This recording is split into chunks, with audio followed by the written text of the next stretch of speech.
Okay, so on my desk here I have Nomad open. To configure a fader as a manual time master, what you want to do is go ahead, open up a tab, new tab, and it is the fader config tab. Go ahead, open up your fader config tab. Browse to the page that you want to set this up, your sub page, your fader page. And in the case of the show file that I have, I'm going to pick page 5. Up here where it says unmapped, select that guy. Under the target, click target, and go down to where it says manual time. You've now configured a fader, that fader 1 on page 5 as manual time fader. Now if you go over to our fader page, or if you have a subwing, you could just push the load button. In the case of an ion, it's both buttons at the same time. Push load, post fader 5.1 or whatever your fader number is to the command line. And you can go over to properties, soft key properties, click that guy, and the fader property opens up kind of like a submaster or a cubist. From here now, you can click on the fader itself, and it gives you a maximum and a minimum time. So I'm going to leave this as default, and you can click on it and you can type in whatever you want. These are in seconds. Over here you've got your filters. You can select parameter channel filter, where you can assign let this fader affect any channel you want or parameter you want. In this case, we'll set up, let's make this one an intensity fader. So I'll select the whole category of intensity. Click back in here. So now this fader will affect intensity.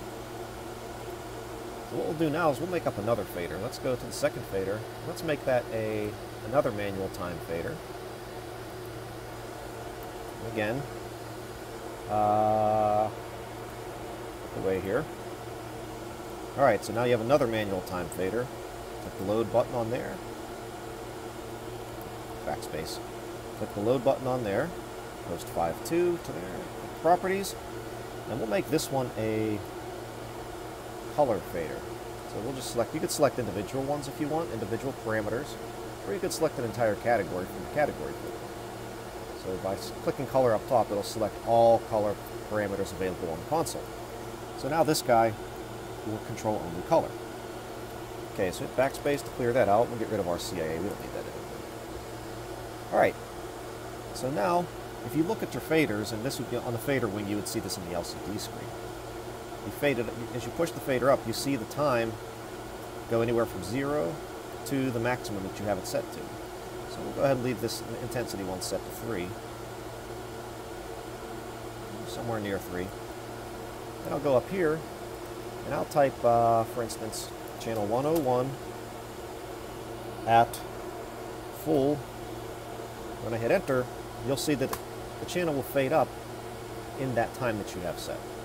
Now, if I, for instance, take this to 0, and I hit 1 at 5, I don't know what that's typing there, 1 at 5, you'll see that it will snap there in time 0.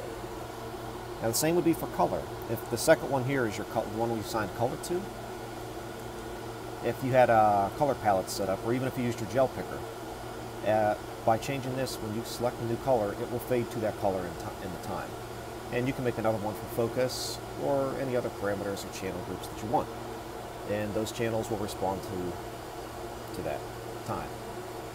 If you want to turn off this feature, notice if you click the bump button, it turns the timer on or off. So say I had this set at some time, and I suddenly didn't want to use that time, but I want to leave it set there. Just click that button, and the channels will no longer respond to that time that you have set. They'll just go to default time, which is 0, or whatever you use Sneak for. And that's how you set up a manual time fader.